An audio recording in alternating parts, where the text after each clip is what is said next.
Mr. Ambassador, I wanted to say Ačiū, which is thank you in Lithuanian. Ačiū.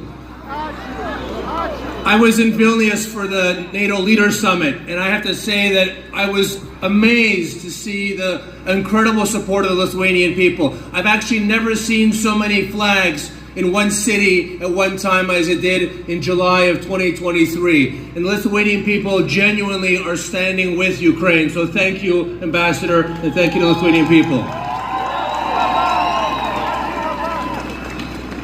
Dear Ukrainians and friends of Ukraine, thank you for standing with Ukraine.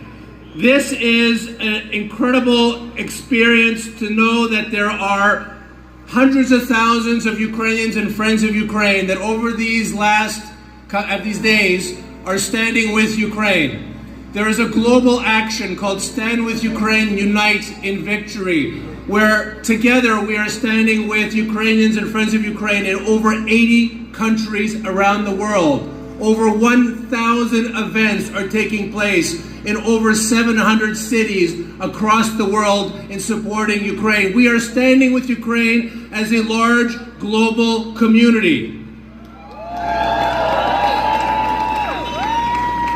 It's important for us to remind those around us why we are standing with Ukraine. Number one, we are standing with Ukraine to show the people of Ukraine who today are on the front lines that they are not abandoned, that we are with them and we will stand with them and we'll make sure that the people around us stand with Ukraine.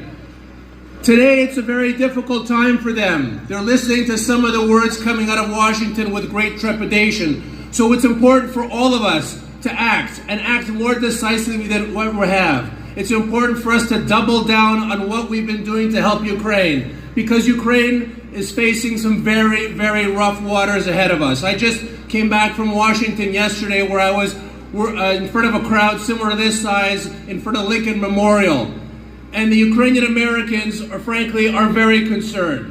They're very concerned that the U.S. administration may be abandoning Ukraine. And that is why it is incredibly important that we as Ukrainian Canadians double down and ensure that Canada doubles down in support of Ukraine, that Canada and Europe stand strong in support of Ukraine, because we are concerned and we should be concerned. We need to be more active in making sure that the Canadians, that all of us actually work very hard to ensure that Canadians understand what is going on in Ukraine, because people forget. They listen to the Russian propaganda.